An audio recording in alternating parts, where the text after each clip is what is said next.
yo quiero agradecer. Primero quiero explicar que post reunión voy a saludar y voy a partir, no me voy a quedar a almorzar, lo cual va a hacer que sobre una cantidad descomunal de comida.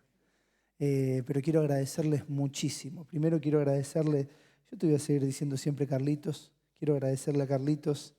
Para mí es un amigo de muchos años, es un gusto siempre verle. Es muy cómico Carlitos, es el hombre calculadora, ¿viste? Él siempre tiene... Pero más allá de eso ha sido una bendición compartir y conocer un poquito más a la iglesia. Yo quiero agradecerles por la atención y la reverencia que han tenido con la palabra. Y eso habla muy bien de la iglesia. Pero también quiero agradecer a aquellos que me han permitido, ya sea durante las comidas o en algún otro momento, poder tener charlas. Y eso para mí ha sido una bendición. Yo quiero de nuevo agradecerles muchísimo. Lo mencioné a Carlos, pero en realidad agradecer a toda la congregación y agradecer al Señor. Cuando Mauro compartía lo de la primera reunión, yo muchas veces le pregunto al Señor si tengo que salir a predicar, por qué tengo que salir a predicar. Contrariamente a lo que puede pensar o parecer, una de muchas cosas que humanamente sufre. Pero no estoy hablando de dejar a la familia. Yo no sé si la paso tan bien la previa a predicar. No es que digo, qué momento especial. No, yo prefiero estar en otro lado, prefiero estar en el sillón de mi casa, viendo fútbol, comiendo, siempre comiendo lo mío, ¿viste? Pero cuando uno escucha estas cosas, yo tengo ni idea por qué hablé del hijo de la viuda de Naín. Ni idea. Y cuando uno escucha esas cosas, uno dice, claro, bueno, que el Señor pueda seguir usándonos a todos, que somos nada, por su gracia y para su gloria. Y que Él pueda seguir recordándonos con esto que Él es real. Miren, hermanos, pensaba en el testimonio de los chicos, pensaba en el testimonio de Julio Melgar. No voy a poner el cronómetro todavía, no empecé, para que después no me cuenten y digan qué largo hablaste. Mira, está en 0. Cuando termino de contar esto lo pongo. ¿Estamos bien? Bueno, la foto, voy a estar en la foto. Lili, convencelo, porque es terrible. Escuchá, mi hermano vive hace 12 años en Guatemala, Julio Melgar es de Guatemala. Y más allá de que fue un músico con un testimonio hermoso, no sé si pudiste ver, pero en los recitales cuando él estaba enfermo había un montón de músicos y de pastores que profetizaban, declaraban y exigían sanidad. Y Julio Melgar falleció.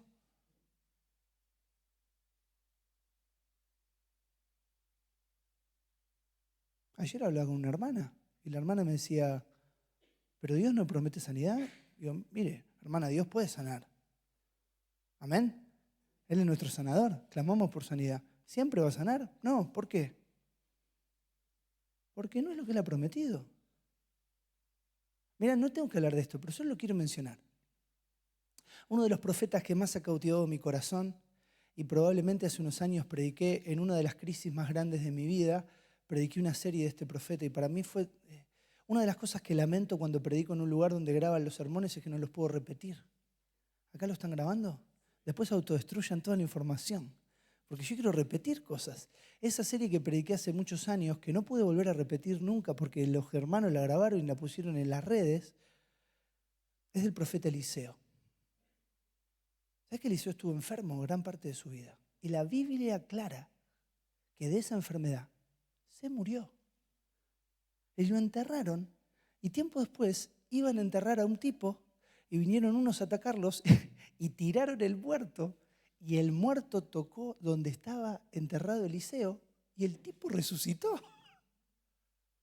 ¿Qué historia más loca? A ver, el profeta de Dios está enfermo y se muere y tiempo después un tipo cualquiera, para los jóvenes random, ¿te gustó, viste? Tiré una de joven. Lo tiran arriba de Eliseo y había tanto poder ahí que resucita. ¿Qué enseña esa historia? Como mínimo enseña que Dios mira la vida muy distinto a como la vemos nosotros. Para Dios la vida no termina cuando morimos, empieza. Porque hoy yo me voy del campamento, tengo todo guardado. ¿Ustedes trajeron porcelanato al campamento? ¿Trajeron aire acondicionado para poner en su pieza? ¿Trajeron la heladera de casa? No, ¿no? ¿Por qué? Porque era cortito el campamento y después nos vamos. Hermano, este mundo es igual, ¿eh? Es cortito y nos vamos. Y nuestra vida, como dice la palabra, está escondida con Cristo en Dios. Por eso Él a veces sana y a veces no. Por eso a veces oramos por alguien querido, cercano, tan cercano como un hijo. Y a veces entendemos que el Señor no responde. Responde. Hermanos, con el máximo respeto, quiero decirles que hay una motivación más para ir al cielo, ¿no? Uno querrá ver al Señor, a tanta gente, querrá ver ese hijo. Yo siempre me pregunto, el cielo va a ser un lugar de sorpresas, ¿eh? Primero dijo alguien, no sé quién, si supiera quién lo diría, pero me parece que es esas cosas anónimas. Creo que el cielo será un lugar de sorpresas porque habrá gente que no esperábamos ver y estará. Habrá gente que esperábamos ver y no estará.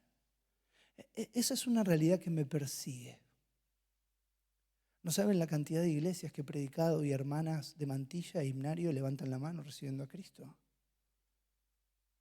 No saben la cantidad de iglesias que he estado, que personas en el liderazgo se acercan y me dicen, yo me di cuenta que no era de Cristo. El cielo será un lugar de sorpresas, porque a veces creemos que ser de Cristo es algo que no es. Y va a haber gente que esperábamos ver y no estará. Pero por último será un lugar de sorpresas porque allí estaremos nosotros. Y si hay un lugar donde yo humanamente no merezco estar, es en el cielo. Yo a mis hijos los he perseguido con una frase, pobres chicos, oren por ellos. Yo siempre les digo, mirá, lo único que merecemos de Dios es el infierno.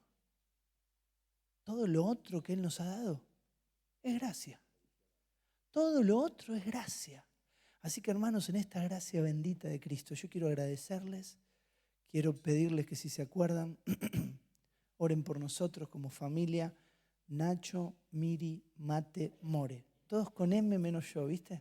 Pero yo soy macho también. ¿Sí? Bueno. Nos congregamos en la amada iglesia de Villa Celina. Algún caído, ¿viste?, colgado de la palmera dice, no están más en Aedo. Yo hace 4 años que no estamos en Aedo. Estamos en Villa Celina, así que oren mucho por la familia y por la iglesia. Tenemos una breve oración y luego le voy a pedir a los muchachos, después de la oración, gracias por todo, muchachos.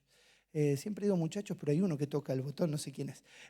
Isaías 66:2, pero primero breve oración. Padre, gracias por tu amor, por este tiempo, por tu misericordia, gracias porque tú eres un Dios real y te amamos y te bendecimos y te reconocemos y podemos verte obrar de maneras tan específicas que queremos adorarte. Pedimos para que al abrir tu palabra, tu persona pueda ser exaltada y tu Espíritu Santo haga esa obra que solo Él puede hacer. Aquí estamos, Señor, en humildad y en sencillez, pidiéndote que nos uses y que nos hables y que nos cambies. Te lo rogamos en el nombre de Jesús. Amén. Isaías 66:2. Pongo el cronómetro. Qué tarde se hizo. Dice, mi mano hizo todas estas cosas y así todas estas cosas fueron, dice Jehová, punto y coma. Y de ahí estuvimos, ¿te acordás? Dice, pero miraré a aquel que es pobre y humilde de espíritu. Ahí estuvimos recorriendo primero con el hijo de la viuda de Naín, después con el mensaje en Éxodo capítulo 8 sobre el orgullo y mirando a Faraón. Pero dice la parte final que quiero rescatar y que quiero enfatizar, dice, y que tiembla a mi palabra. Miraré a aquel que es pobre y humilde de espíritu y que tiembla a mi palabra. Yo quiero aclarar algo porque a veces nos vamos a la literalidad y pensás que a partir de ahora tenés que abrir la Biblia y empezar a temblar. No está hablando de eso. Está hablando de una actitud de corazón ante la palabra. Está hablando de qué lugar o de qué instrumento el Señor nos ha dejado como la palabra de Dios. Hoy voy a hablar de algo fascinante y te voy a invitar a viajar. No he viajado mucho en mi vida.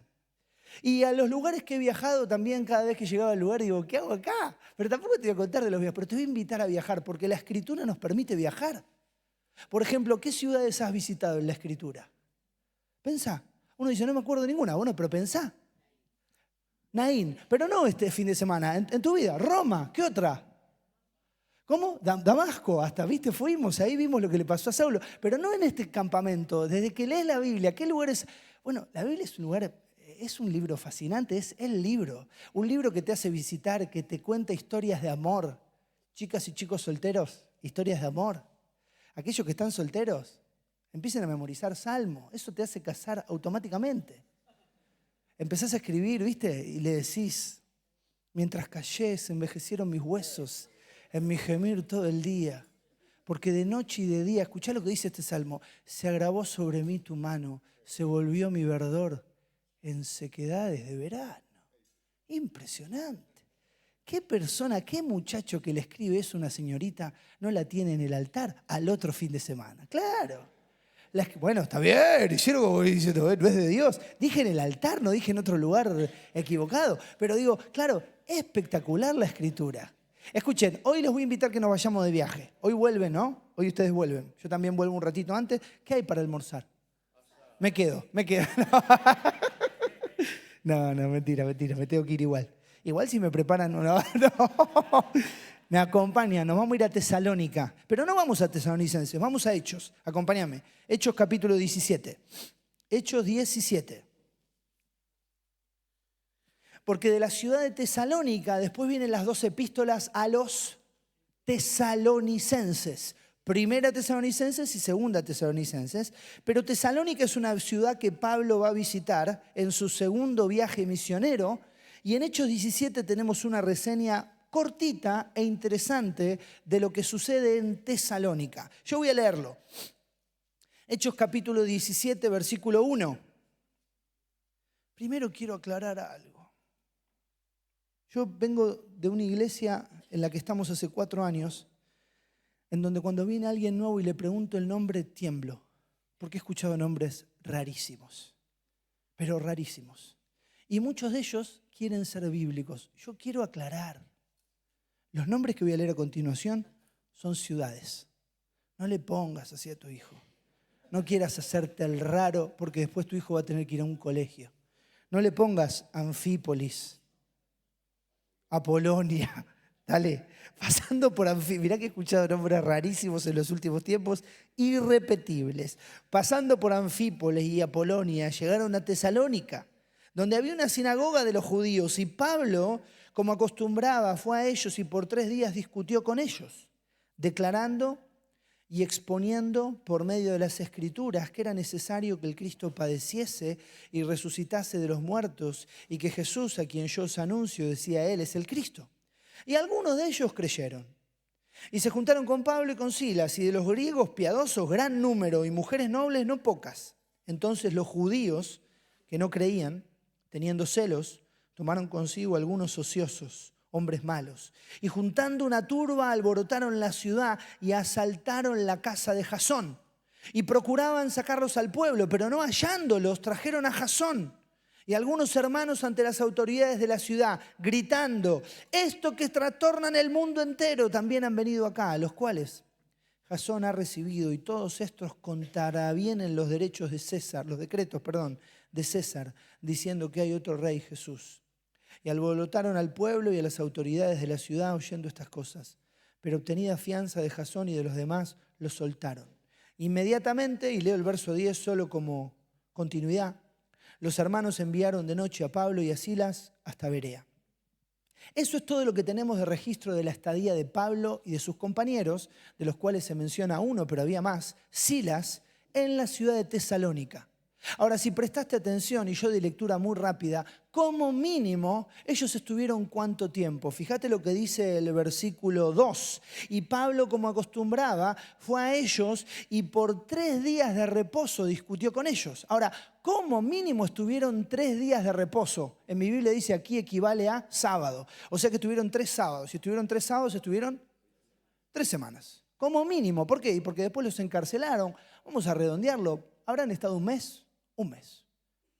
¿Qué podemos aprender de esta porción? Muchas cosas. Hoy yo solo quiero compartirte algunas. Y todas tienen que ver con el lugar de la palabra. Porque Isaías 66 dice, la parte final, que tiembla mi palabra. Y yo quiero compartir algunos conceptos, pocos, breves y muy importantes. El primero, valga la redundancia, la importancia de la palabra. Mira lo que dice verso 2 y verso 3. Y Pablo, como acostumbraba, fue a ellos y por 3 días de reposo discutió con ellos. Ahora, ¿sabes qué significa la palabra griega? La palabra discutir significa conversar. Hay otras versiones nuevas, por ejemplo la NBI, que la traduce hablar con ellos basándose en la Escritura. Cuando Pablo fue por 3 semanas a este lugar donde se reunían los judíos, una sinagoga, él va no solamente a contar anécdotas, a contar viajes, a hablar de su vida. Si estuviste atento en los sermones anteriores, te acordarás que yo dije que Pablo, si había algo por lo que no se destacaba, era que no era ¿qué? Un predicador, no era un predicador. Pero hablaba la palabra. Hermano, yo quiero decirte algo, hermana. Debemos recuperar la importancia de la palabra. Mirá lo que dice el verso 3.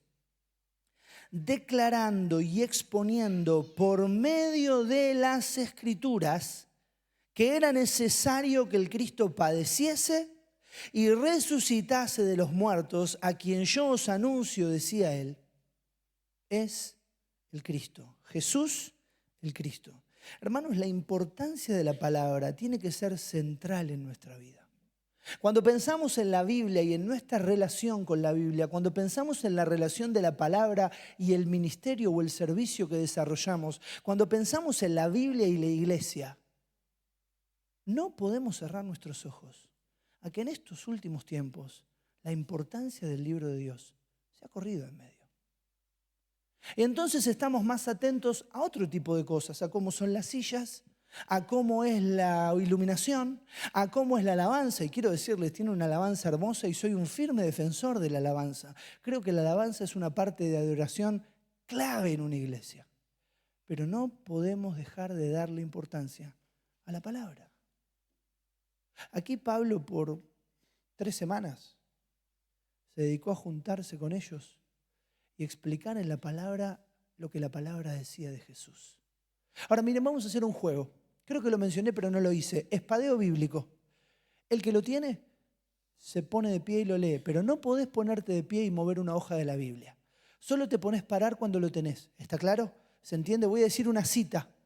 Y el primero que se pare y lo lea correctamente hoy va a recibir una doble porción de asado. Porque yo voy a cederle mi parte, que es una porción escogida. Y que para auditarlo, como vedor, invitado, va a estar el señor Carlos Lafitte. Así que la persona que gane este espadeo bíblico, podés reclamar tu premio. Habla con Carlos, ¿está claro? No sé. Lo desconozco, pero tiene un nombre muy internacional, un apellido muy internacional. Escuchá. Cuando digo el texto, se pone de pie, ¿te gustó, Carlitos? Se pone de pie el que lo tiene y lo tiene que leer correctamente. Si se pone de pie y corre una hoja de Biblia, ¿es correcto? No, perdió la doble porción. ¿Va? Lo digo de atrás para adelante. ¿Algunos jugaron al espadeo bíblico alguna vez? ¿No? Algunos miran como diciendo, esto nunca lo viví. Bueno, mirá, es bárbaro, es gratis aparte, mirá. Yo voy a decir un texto y vos tenés que encontrarlo, ponerte de pie y leerlo. Tiene que ser correcto, dale. El versículo es el 15. De atrás para adelante. El capítulo es el 2. O sea, 2:15. ¿Está bien? Usted ya está fuera. Usted es el vedor, el corrector. Tiene que ver. 2 Timoteo 2:15. El que lo tiene, se pone de pie, no puede mover la Biblia y tiene que leerlo fuerte. Ahí está, el primero. ¿Moviste la Biblia? No. Ojo, Esperá, hacemos silencio. Escuchamos al compañero, sí. Pará. Vamos de nuevo, vamos a darle una oportunidad. Está pensando en el sándwich de vacío, esperá. Lo importante es que no movió la hoja de la Biblia. ¿Tu nombre es Ciro? Bien. Estoy mal de memoria, Carlitos, Ciro, le dije. ¿Viste? Bien. Pero vos sos de Vicente López, yo no, Anotalo. Te voy a dar una oportunidad más, Ciro. Porque no movió la Biblia. Es 2 Timoteo 2:15, tenés que leerlo.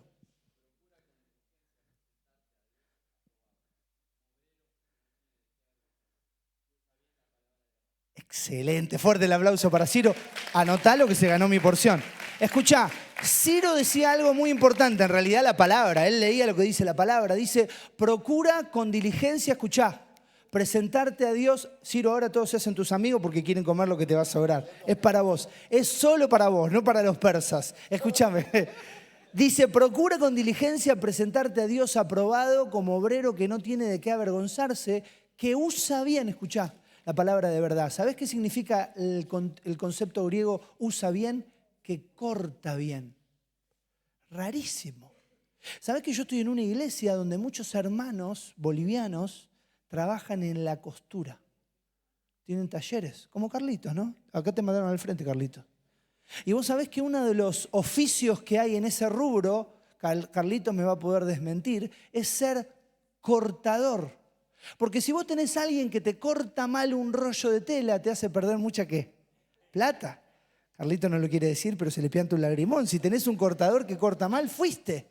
¿Y sabés qué está diciendo 2 Timoteo? Que nosotros, hombres y mujeres que conocemos al Señor, tenemos que poder cortar bien, trazar bien la palabra de verdad. ¿Sabés de qué está hablando esto, hermano y hermana? Que si hay una decisión que tenés que tomar al volver a casa, es empezar a darle a la Escritura la importancia que la Escritura tiene. ¿Sabés que hay gente que hoy está bien con el Señor y mañana no? Hoy está animada, mañana desanimada. Dice, ¿por qué? A mí no me funciona. ¿Qué es lo que pasa? Es que no vengo de un hogar cristiano. Es que mis padres no están involucrados en el ministerio. Es que en realidad yo no soy un predicador, una predicadora. No. A veces, ¿sabés por qué pasa eso? Porque no entendemos la importancia de la Escritura en la vida. Yo te voy a decir algo que espero que te marque. ¿Sabés cuántos capítulos tenés que leer para leer la Biblia en un año? No 30 por día, ni 10 por día. 3. 3 capítulos por día y te lees la Biblia en un año. ¿Sos vago? ¿Querés leerla en 2 años? 1,5 capítulos por día. ¿Querés leerla en 3 años? 1 capítulo por día. Pero hermano, hermana, yo quiero decirte algo. No le digas a Dios, Señor, te seguiré donde quiera que vayas, quiero vivir para ti. No leas su palabra. Porque el Señor ha dicho, el cielo y la tierra pasarán, pero ni una jota, ni una tilde. ¿Sabes por qué la jota? Porque era la letra del alfabeto hebreo más chiquita. Ni una jota, ni una tilde de mi palabra pasará. Dice el Salmo, para siempre permanece mi palabra en los cielos. Cuando pensamos en la importancia de la palabra, como iglesia, pero como individuos necesitamos entender esto que Pablo, aún no siendo el gran predicador, sabía. Que él tenía que juntarse con personas y hablarles la palabra. A veces somos contadores de historias, de anécdotas, y no significa que cuando uno está aquí al frente para tener la atención no pueda contar un chiste o hacer un comentario, pero el centro tiene que ser la palabra. Y yo voy a hacer un apéndice para predicadores. Porque sé que aquí hay hermanos y hermanas que comparten la palabra. No hay nada peor. Escuche bien esto. No hay nada peor que al preparar un sermón, pensar tu sermón, pensar tus conceptos y después buscar textos bíblicos que los apoyen. No es así la vida cristiana. No es así la predicación. Yo voy al texto y del texto Dios me da el sermón. Porque el mensaje no es mío, es de Dios. Hermanos, hermanas, la importancia de la palabra. La importancia de que este libro sea central en la vida, central a cualquier edad. Y que más allá de la versión que elijas leer, si es una versión que es fiel al texto original, y las que andan dando vuelta, la mayoría lo son, NBI, NTV, LBLA, la Biblia de las Américas, cualquiera, léela. Ahora, si después te vas por otras raras, te recomiendo que le consultes a los líderes o a los ancianos, porque a veces en YouTube o en Internet hay cada cosa. Pero hermano, ¿por qué la importancia de la palabra? Porque es lo que dice Isaías 63, pero miraré a aquel que es pobre y humilde de espíritu y tiembla a mi palabra. Y después, como le pasó a Ciro, que encima se ganó una porción de asado, no es que uno sabe de la Biblia o quiere mostrarle a la gente que sabe de la Biblia para ganar concursos o para hacer cara de superado. La Biblia es lo que nos permite conocer a Dios. Por eso cuando alguno te diga, no, porque tu fe es una fe ciega, nuestra fe no es ciega. Nuestra fe está basada en lo que conocemos de Dios. Y lo que conocemos de Dios, como le pasó a los chicos en medio de una prueba, no solo tiene que ver con nuestra experiencia, tiene que ver con lo que dice la palabra de Dios. Y con cómo Dios se describe a sí mismo. Y te digo algo qué bendito pensar en el Dios que tenemos. Porque pensando en la Biblia y sin necesidad de que me digas un texto, pero fundamentado en la Biblia, ¿cómo es Dios? Decime algo, una palabra, ¿cómo es Dios? Bueno, ¿qué más? Santo. ¿Dios es? Justo, poderoso, ¿qué más? ¿Cómo? Ordenado. Bueno, no está ahí, pero dice, sí, está bien, podría ser, me gustó, quiso ser original, está bien. Eterno, ¿qué más?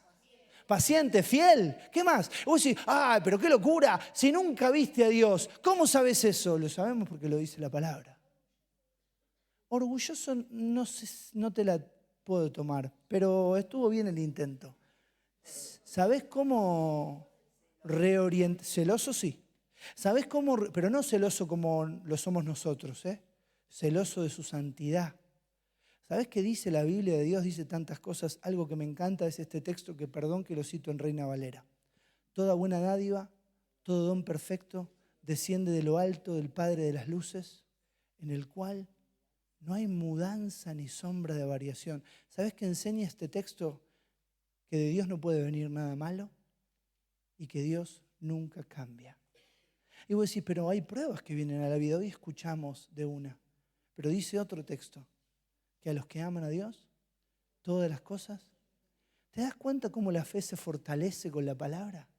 Y cómo nuestra vida está fundamentada no en aquella vieja canción que solo los más experientes, ¿te gustó ese adjetivo que usé?, van a entender. Esa canción que cantaba un cantante que antes había sido vendedor de café y que luego llegó a ser político, que decía, yo tengo fe que todo... ¿Viste? Los jóvenes no saben quién es, pero vos sabés que es Palito Ortega.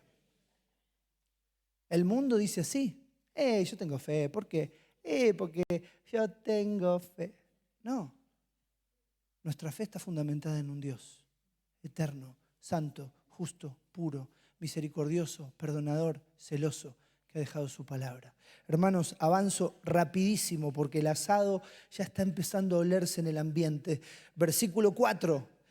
Dice, y algunos de ellos creyeron. Pregunto, porque me fui tanto por las ramas, tengo que volver al texto. Dice, y algunos de ellos creyeron. ¿Algunos de quiénes? ¿Dónde había ido Pablo por 3 días de reposo? Tesalónica, pero específicamente ¿dónde?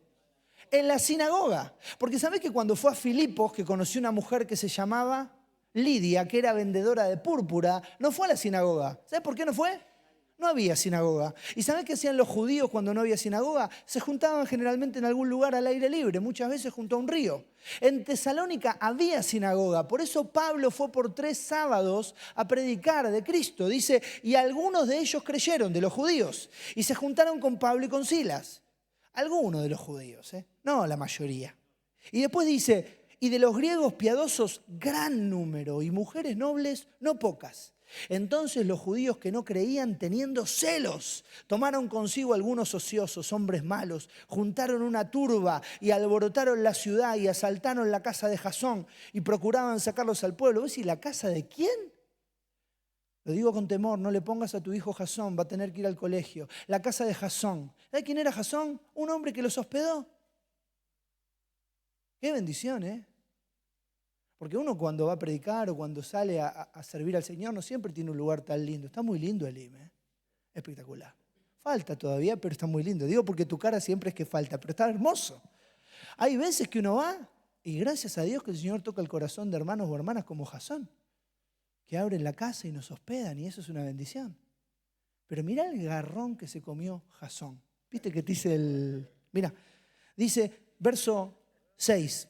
Pero no hallándolos, ¿a quién estaban buscando? A Pablo y a sus amigos. No hallándolos, trajeron a Jasón y a algunos de los hermanos ante las autoridades gritando, estos que trastornan al mundo entero, también han venido acá, a los cuales Jasón ha recibido. Ahora no sé si entendés, fueron a buscar a Pablo y a Silas para meterlos presos.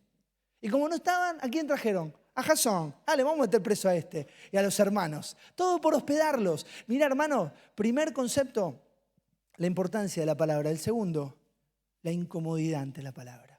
Hubo algunos poquitos que creyeron, pero hubo otros que se enfervorizaron.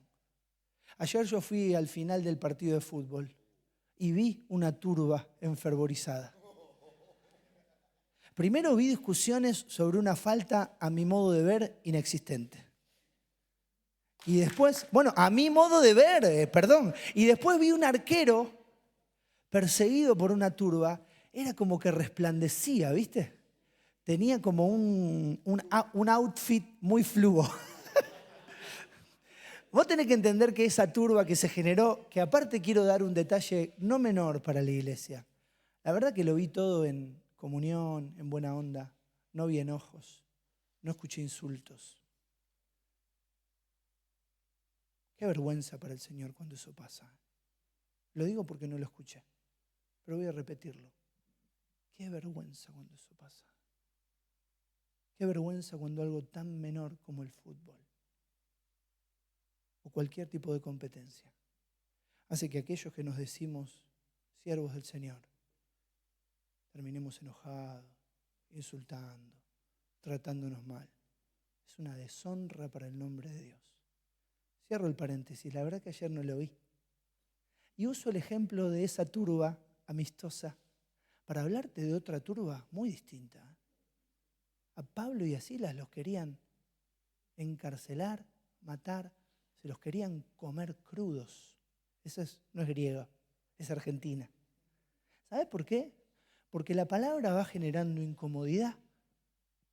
A veces las respuestas ante la palabra son positivas, por eso dice el verso 4 que algunos creyeron. Pero a veces las respuestas a la palabra son negativas y se levanta una turba que te quiere reventar. Porque la palabra debe generar incomodidad. Te voy a decir algo que te va a encantar. ¿Sabes por qué Dios ha elegido que el Nuevo Testamento fuera escrito originalmente en griego? Porque es un idioma muy gráfico.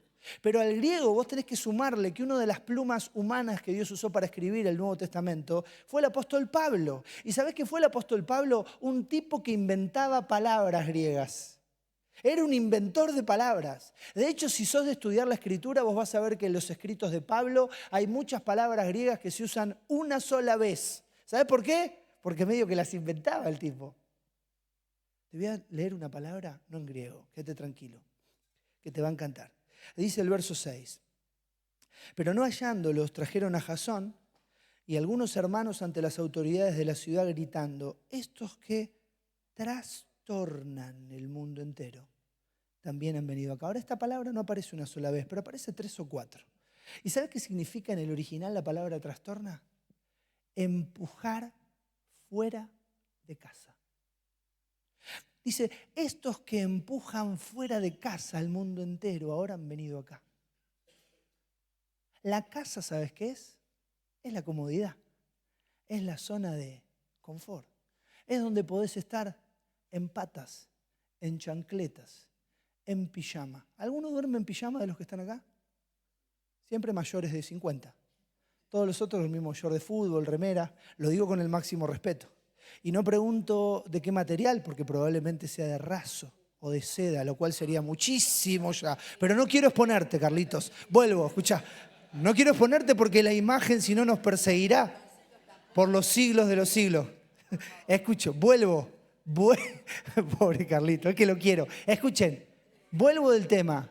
En casa, en la comodidad. Estás en chancleta, en pata, haces el asado, te quemas con un abrazo y decís, ¡oh! La palabra está para movernos fuera de casa. Pero no de la casa literal. Está para sacarnos de la comodidad. No hay nada peor, yo quiero decir esto, escuchá, no hay nada peor que escuchar la palabra y permanecer igual. No hay nada peor que escuchar que Dios te habla a través de la palabra y que vos digas, qué lindo, qué lindo, qué lindo qué, hermano. La palabra incomoda, la palabra perturba, la palabra nos saca de nuestra zona de confort. La palabra hace que nos mueva tener charlas con personas que nunca hubiéramos tenido. La palabra expone nuestros pecados y nuestras debilidades, de modo que no es algo agradable. ¿Te gusta que te digan las cosas que tenés que cambiar? Mira, a mí no, pero debo dar testimonio de que es tan necesaria la incomodidad ante la palabra. ¿Sabés que el Señor dijo de su pueblo? No necesitas buscarlo. Voy a pedirle al muchacho, porque digo los muchachos y sos vos, creo. Oseas 8:12, perdón, crack. Oseas capítulo 8, versículo 12. Lo tenés en, a ver si tengo una versión acá media rara. ¿Lo tenés en la pellita? No, no, era un chiste. Le escribí las grandezas de mi ley. Esto la otra vez que lo prediqué en la iglesia y aclaré. Fíjate que es mi ley. Porque ahí empezaba la grieta, ¿viste? Les escribí las grandezas de mi ley y fueron tenidas por cosa extraña. Dice otra versión.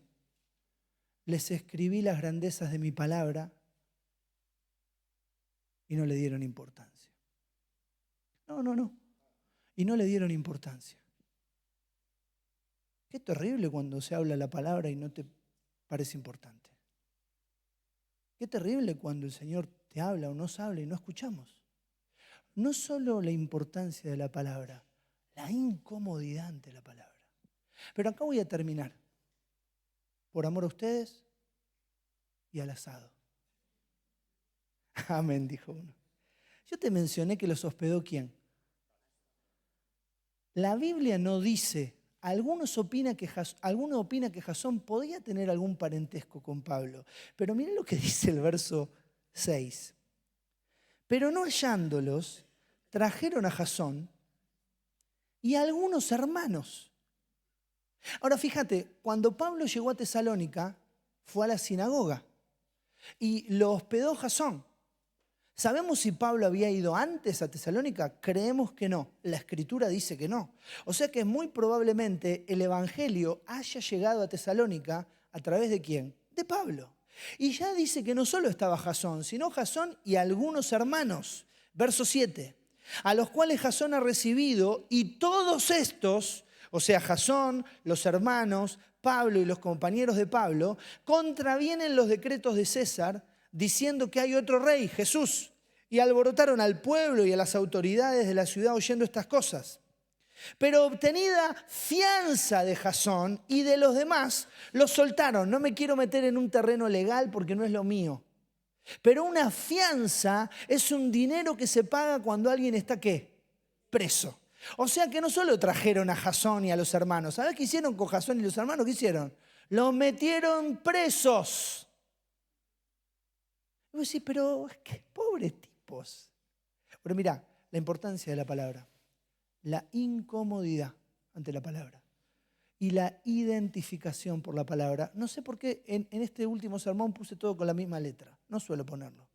Pero ¿por qué la identificación? Y bueno, porque la palabra va generando relaciones que antes no estaban. Querían meter preso a Pablo, pero como no lo encontraron, lo metieron preso a Jasón. Y no solo a Jasón, a Jasón y a los hermanos. Lo metemos presos. ¿Por qué? Y porque estos son todos iguales. Y eso me ha encantado de esta iglesia. Que he visto un montón de relaciones que si no fueran por Cristo, sería imposible. ¿Sabes que la palabra nos va identificando con otros de una manera que nada en este mundo puede lograr? Ni un club de fútbol. Y mirá que estamos en Argentina, que parece que vivimos y morimos por el fútbol. Ni un partido político. Y mirá que estamos en Argentina, y la política es un tema. Ni un barrio. Y mirá que estamos en Argentina y los barrios son un tema. Nada genera vínculos tan poderosos como ser de la familia de Cristo. Por eso Jasón y los hermanos están dispuestos a ir presos. Por eso hay que pagar una fianza. Y yo no sé quién la pagó, pero lo más probable es que la hayan pagado entre todos. ¿Y sabés qué hicieron las autoridades? Dejaron que Jasón y los otros salieran, pero a diferencia de otras ciudades, en Tesalónica seguramente el acuerdo con las autoridades haya tenido incluido, escucha esto, que Pablo y que sus compañeros tenían que irse inmediatamente. Por eso dice el verso 10, inmediatamente los hermanos enviaron de noche a Pablo y a Silas hasta Berea. Ahora fíjate qué relaciones que generó la palabra. Mirá, yo siempre digo, y algunos quizás me han escuchado, que de los 12 discípulos, uno para mí es argentino. ¿Quién? Pedro. Para mí en el cielo va a estar con el mate, Pedro, ¿viste? Y vas a saber, ese Pedro. ¿Por qué digo que era argentino? Porque es el que habla cuando no había que hablar, porque es el que cree que es mejor que los demás, Viste que todos somos pecadores, pero los argentinos un poco más. Es así. Pero voy a decirte algo de Pedro. Así como muchas veces lo criticamos, deberíamos decir de Pedro que él fue un hombre 100% sincero. Con una sinceridad que le llevó a decir cosas que algunas están registradas en la Escritura y otras no. Con una sinceridad que le llevó a estar dispuesto a morir por el Señor. Y dice la historia, no la Biblia, que Pedro, que iba a morir crucificado, pidió que le crucificaran cabeza abajo.